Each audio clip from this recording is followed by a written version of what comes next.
Tässä videossa mä simuloin Four Nations-turnaukseen NHL 25 ja annan samalla oman ennakon turnauksesta. Tää video on EA Sportsin sponsoroima. Oletko sä valmis taistelemaan maasi puolesta? NHL 25 tuo uudessa päivityksessä mukaan Four Nations Face Off-turnaukseen. Voit hypätä mukaan uusilla pelipaidoilla, kokoonpanoilla ja ainutlaatuisilla turnaustapahtumilla. Tässä on kaikki eri tavat, miten Four Nations on mukana NHL 25. Erillinen Four Nations-turnaus, pelaa nyt online-otteluita ja rankkukisoja voitte pelata Four Nations-joukkueella. Hutissa on saatavilla Four Nations-kortteja, mukaan lukien fantasy-kortit, jotka saavat plus-overallia jokaisesta pelaajan tekemästä maalista itse turnauksessa. Lisäksi Hutissa on erikoisareenat, pelipaidat ja logot, jotka löydät kaupasta. World of Chellissä löydätte Four Nations pelipaidat sekä Four Nations bannerit. Ja kun pelaatte Huttia ja World of Chelliä, voitte myös kerätä XP:tä omalle maallenne ja ansaita erilaisia palkintoja. Ja tässä tulee mun lempiosuus. Mä toimin Suomen yhteisön kapteenina Four Nationsin ajan ja jokaisesta Suomen voitosta mä pääsen jakamaan teille palkintoja. Nämä giveawayt tapahtuu livenä Twitchissä heti pelien jälkeen, jossa mä seuraan jokaisen Suomen matsin. Tästä lisää itse videossa. Aloitetaan. No niin, päästään näkemään mitä EA on mieltä, mitä Four Nationsissa käy. Aloitetaan tästä Four Nations turnaus. Joukkueet Kanada, Ruotsi, Suomi, Yhdysvallat. Mielenkiintoiset joukkueiden overallit. USA 99. Käydään eka läpi, mitä mä tekisin joka joukkueen kentälliset. Ja aloitetaan eka Suomesta. Tää on nyt ihan hinkkoht mielipide. Mä laittaisin Barkovin, Laineen ja Lehkosen kanssa. Lehkonen Barkov mun mielestä 100% sopii ykköskenttää. Hyviä kahden suunnan pelaajia. Ja mä uskallan laittaa Patrick Laineen kahden näin kokonaisvaltaisen pelaajan kanssa ykköskenttää. Mun mielestä jos Laine valittiin tähän jengiin, niin tuntuisi tosi oudolta, että se pelasi kolmas neloskentän roolia. Se ei yhtään sovi sille. Laine vaan rohkeasti oikeasti ykköseen ja toivotaan, että se tekee tulosta. Kakkoskenttää mä laittaisin Aho, Rantasen ja Teräväisen. Ihan sen takia, että kaikki nämä on pelannut kimpas. Aho ja Teräväinen on pelannut kimpas. Ja Aho ja Rantanen on pelannut nyt kimpas. Ei oo pitkään, mutta on kuitenkin. Sitten kolmoseen mä laitoin Granlundi, Hintzin ja Kakon. Tää on aika mielenkiintoinen tää Suomen jengi. Musta tuntuu, että varsinkin tää top 9, niin tää voi laittaa kyllä aika moneen eri formaatioon, mutta tämän mä laittaisin ehdottomasti neloskentäksi. Luostarinen, Lundell, Armio. Totta kai Luostarinen, Lundell yhdessä Floridassa ja sit Armio. Todella hyvä neloskentä pelaaja, pelannut itse asiassa aika hyvän kauden tänä vuonna. Ja puolustuksessa, niin kuin näette, Heiskanen ja Ristolainen on täällä. Tässä simulaatiossa mä pidän kaikki loukkaantuneetkin pelaajat mukana. Niin me nähdään sit oikeesti, että jos parhaat olisi ollut pelaamassa, että kuka olisi voittanut. Tää video oli tehty myös viime lauantaina, joten mä en tiedä vielä lopullisia poissaoloja. Parempi siis näin tässä, että kaikki pelaa. Mä masentas ihan liikaa, jos mä ottaisin Heiskasen täältä pois. Kattokaa tätä Suomen pakistoa oikeesti.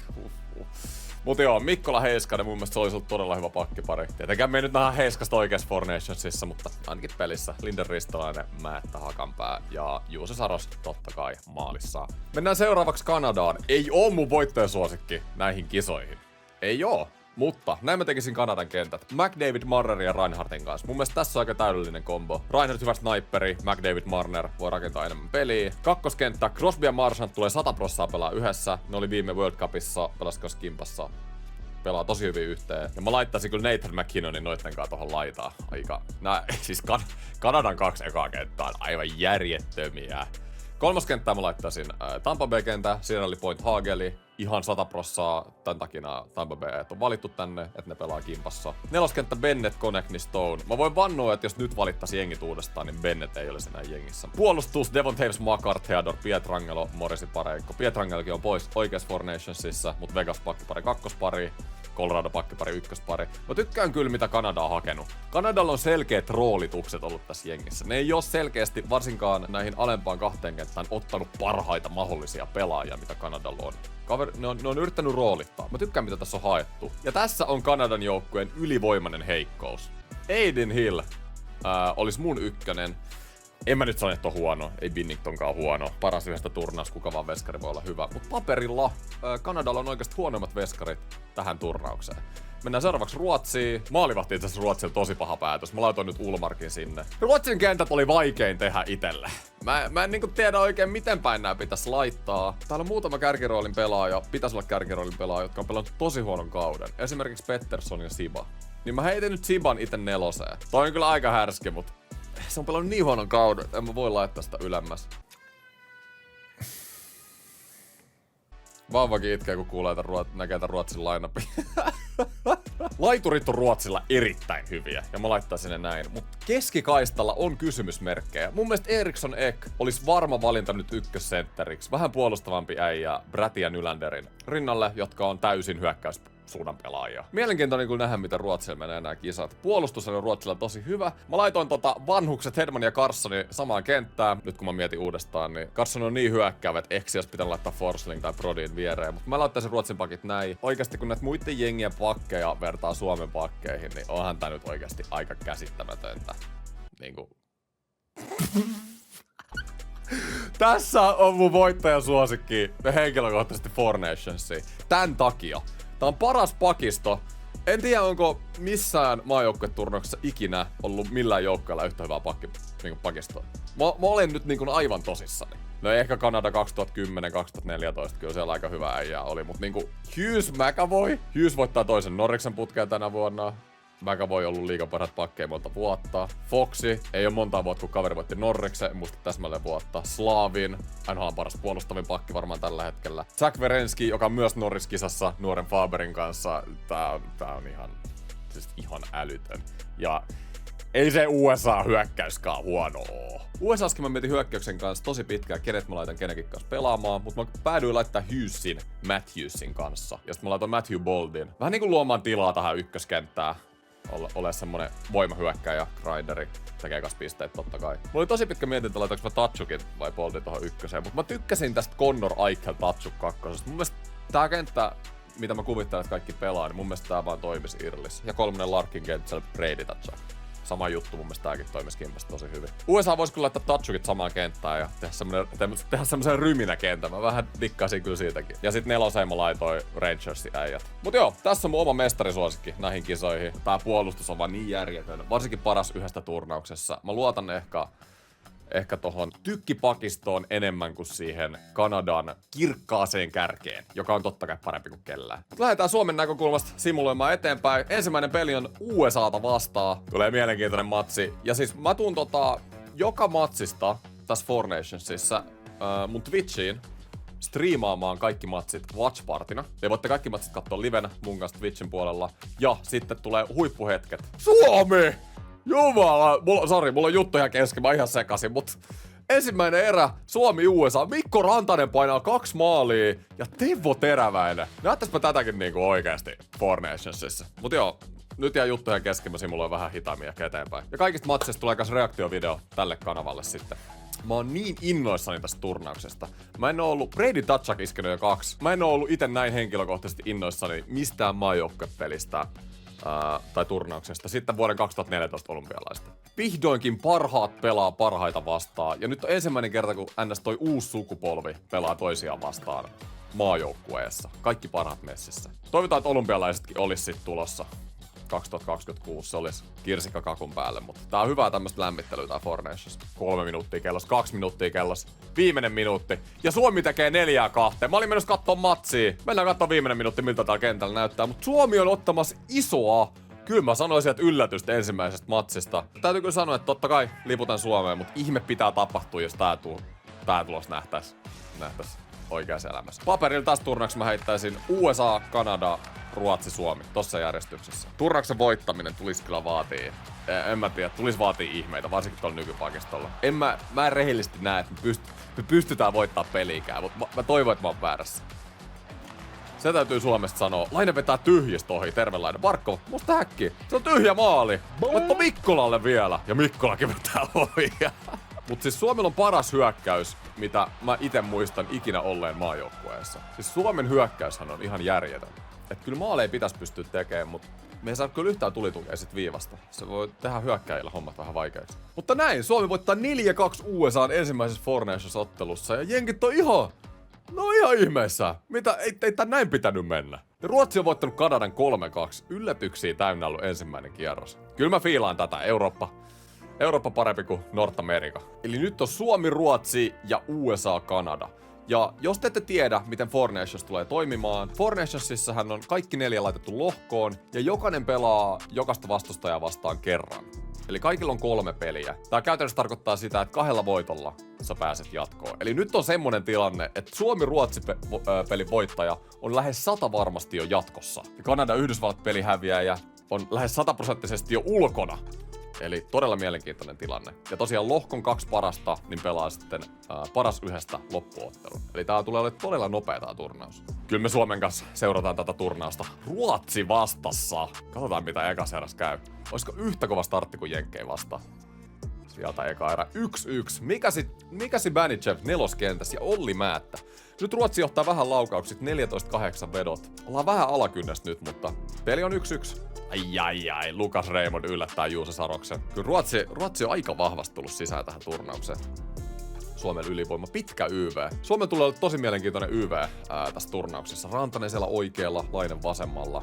Siinä on tosi iso uhka. Tässä pelissä nyt Heiskanen pyörittää sitä YVtä. Se on sääli. Miten te äijät, kertokaa kommenteissa, miten te laittaisitte Suomen YV:n ilman Heiskasta? Mä ehkä laittaisin vaan 5 hyökkäjä YV. Joku Barkov pyörittää tai jotain tämmöstä. En mä henkkoht luottais mihinkään Mikkolaan YV:ssä viivalla. Meillä on kuitenkin sen verran hyvät hyökkäjät. Mutta nyt 3. erä, peli on 1-1. Maalia tarvittaisiin äijät. YV. Ja sieltä Aleksander Barkov ylivoimalla. Nättiä. Ja onko jatkoaika? Onhan se! Pakko mennä katsomaan tää jatkoaika. Jatkoajat on ilmeisesti 3-3 tässä turnauksessa. Mä en edes tiennyt tätä. Carson tulee heti vaarallisen näköisesti ja Pettersson. Mutta kaveri on pelannut niin huonon kauden, ei oo mitään itseluottamusta. Ei saa kiekko edes homo. Välillä käy näin, kun ei oo itseluottamusta. Barkov, nyt on Ristolainen 3-3 YV:llä. Mikä tää 3-3 kenttä on? Ristolainen, Heiskanen ja... Ai, mikä seivi Ulmarkin. Barkov. Nyt oli mielenkiintoinen troikka. Sitten on Granlund, Ristolainen, Lindell. Ei juu, mun olisi nää 3-3 kentätkin pitänyt tehdä. Täällä on ihan väärät äijät nyt kentällä. Pettersson. Pettersson on ihan yhtä jätettä tässä pelissä, mitä se on ollut Irlissä. Ai kun Heideman tulee sieltä. Saros. Tarvitaan tässä simulaatiossa. Ja niin tarvitaan myös oikeassa matseissa Sarokselta kyllä kovia näyttöjä. Mä oon aika varma, että joka pelissä tulee todennäköisesti vastustajilla olla enemmän laukauksia kuin meillä. Pitää olla tiivis paketti ja pakko saada hyvää maalivahtipeliä. Mä googlasin tän jatkoajan. Oikeassa turnauksessa niin tulee olemaan 10 minuutin 3-3. Eli tässä pelissä oli vain 5 minuutin. Hetkinen, Mikkola haluaa ratkaista. Ja Barkov! Heiskanen, läpi. Oisko Heiskanen? Aika hyvä muuvi, mutta Ulmark, mies paikallaan. Ja nyt nähdään rankkarit. Ja sitten, jos finaali menee jatkoajalle, niin se tulee olemaan 20 minuutin jatkoajat ratkaisuun saakka. No niin, katsotaan. Nää EA Sportsin tietokoneet. Nää on aika mielenkiintoisia ratkaisuja välillä rankkareissa. Katsotaan mitä nähdään. Nylander. Ja tulee Kämmen. Rysty. Ja Saros. Liimaa. Pikku balleriina muuvit tohon. Ja Patrick Laine ampumaan pilkkuun. Kyllä mäkin laittaisin Laineen. Mä laittaisin Laineen, Barkovin ja Rantasen. Tai Ahon. Ahokin on kova kyllä. Mä laittaisin Laineen, Barkovin ja Ahon henkilökohtaisesti. Jos on 3 vetäjää, niin vetää pilkku Suomelle. Ei yhtään mihinkään. Saros nollainen. Kuka tulee seuraavaksi? Granlund. Mä unohdin kyllä Granlundin. Granlund on vähän hit or miss näissä rankkareissa. Hoho. Nyt oli kyllä ihan täys missä. Se oli jopa pahempi kuin Granlundin rankkari 2010 junnukisoissa. Se oli kauhea. Barkov. Barkov on mun mielestä NHL:n paras rankkarivetäjä. Nyt ei kyllä tässä näyttänyt siltä. 4. kierros. Saden dettiin mennään. Kempe ei yhtään mihinkään. Milloin nähdään ensimmäinen maali? Nyt olisi paikka ratkaista, jos tehdään. Kuka on vetämässä? Lundell. Lundell on hyvä. Teräväinenkin olisi rankkarissa hyvä. Lundell. Mitä tekee Lundell? Kämme! Tupla kämme ja yläkulma. Nyt oli nätti rankkari. Ja Suomi! Hei! Tolla voitolla Suomi taitaa olla varmistanut paikkansa finaalissa. Kamo äijät! Ihan haipeis porukka siellä. Let's go! Mennään kattoo Kanada-USA. Häviäjä on ulkona Four Nations-turnauksesta. Ensimmäinen erä. USA siirtyy 1-0 johtoon. Auston Matthews, toinen erä. 5-1 Jenkeille. Kanada. Ehkä se puolustus. Ehkä ne täsmähaut sinne alakenttiin. Ehkä se maalivahti. Ehkä se kostautuu. 5-1. Tää on aivan yhtä päätä. Ja USA dominoi Kanadaa. 6-1 voitto. Ja Kanada on ulkona turnauksesta. Aivan käsittämätöntä. Eli ennen viimeistä kierrosta Suomi on varmistanut finaalipaikan Come on! Lähdetäänkö torille? Ruotsi ja USA:n pelin voittaja on meitä vastaan finaalissa. Tulee todella mielenkiintoinen. Ja Kanada on ulkona. Eli meillä on Kanadaa vastaan viimeisellä kierroksella, mutta siinä pelissä ei ole edes panosta. Voitetaanko kaikki pelit lohkossa? Ensimmäinen erä ja sieltä Barkov 1-0. Siis Kanada aivan hädässä. Toinen erä. 2-2. Tiukka on. Kolmas erä. Hoidetaanko? 4-2 voitto. Aho ja Lehkonen painaa kolmannessa erässä. Aivan uskomatonta. Kanada pelaa koko Four Nationsin ilman voittamatta peliäkään. Sitten mennään kattoo. USA vastaan Ruotsi. Voittaja pelaa Suomea vastaan finaalissa. Ensimmäinen erä. 1-1. On tiukkaa. Forsberg tehnyt, Boldi tehnyt. Toinen erä. 4-1 Jenkeille. Nyt rupeaa Jenkit näyttää sitä hypeä, mitä mullakin oli ehkä kavereille turnauksen alkuun. Ruotsi tarvisi 3 maalia viimeiseen erään. Ja 5-1 Matthews. Nyt voi kyllä simuloida jo kokonaan. Tuolta ei ole kyllä Ruotsi enää tulossa. Ja Foxi alivoimalla. Jenkit laittoi kyllä myrskyvaroituksen näihin kahteen viime peliin. Ruotsista 6-2 voitto ja Kanadasta 6-1 voitto. Mennään ennen finaalia katsomaan lohkon pistepörssin. Matthews 6,3 peliä. +4. Kaveri pitää saada kiinni finaalissa. Rantanenkin on ollut älyttömässä formissa. 5,3 peliä. Just tehnyt 5. Tatsuk 5. Tää on pelkkää jenkkiä tää pistepörssi. Mut nyt kiinnostaa kyllä Kanada. Joo, veskarit ei saa mitään kiinni, niin kuin odotettiin. Ja mitäs täällä kenttäpelaajissa? McKinnon, vaan 2 pistettä. Missä on Conor McDavid? Onko maailman paras jääkiekkoilija mennyt koko turnauksen 0+0? Onko Marner, McDavid, Reinhardt-kenttä sittenkään hyvä? Ihan käsittämätöntä. Suomessa on kyllä porukka suorittanut, täytyy sanoa. Kaikki pelaajat, jotka mä laitoin kärkirooleihin, niin on pelannut hyvin. Heiskanen itse asiassa -2. Tarvitaanko me sitä edes? Ja Juuse Saros, näin sen pitää pelata tulevan viikon turnauksessa. 94,2%. Oh my god. Mutta nyt on aika. Suomi vastaan USA, Four Nations-finaali. Mennään katsoa tää koko peli ihan lehtereiltä ja katsotaan, pystyykö Suomi voittaa Four Nations. Ja Bostonissa. Me ollaan vieras kaukalossa vielä. Nyt pitää nousta esiin ja Barkov, Laine, Lehkonen. Kova on ykkönen. Joko Suomi voittaa, tai jos mun ennustus menee oikein ja mun lempipelaaja voittaa, niin tämähän on ihan win-win tilanne. Lehkonen, Barkov, Laine! Hienoa. Toi Barkov, Laine, tommonen Tampere-kemia. Siinä Barkov jakaa lättyä ja Laine vetää one-timerin sisään. Mä näen, että toi toimii. Lehkonen röyhii maali edestä. Tää on hyvä kenttä toiselle Hyssille. Ja Matthews. Pitää sanoa Matthewsin kurit kiinni, mutta Saros 0. Heiskanen hakee etuylästä, mut Hellebak liimaa. Hellebak on viimeisen 2 vuoden NHL-playoffeissa ollut aika epävarmaa, että lähtisi ajat kokeilemaan vaan. Hellebak ei oikein näyttänyt, että isoilla hetkellä välttämättä se kiekko jää kiinni. USA ylivoima. Larkin Gentzel. Hieno Saros. Jouduttiin ottaa jäähy ryntäämisestä. Kaapo kakko. Tunteet kuumenee. Entisellä kakkosvarauksella. Hyys aivan levyksi. Oli kyllä hyvä haku. Hyysille pitää antaa runtu. Verenski Aikel. Matthews ja noin. Mä sanoin, että se Alston Matthews pitää saada kiinni. Ei me saada. Vähän helposti menee ehkä Saroksen kilvelle toi kuti. Mutta näin. Jenkit siirtyy finaalissa 1-0 johto. Ai. Tammenpää maali.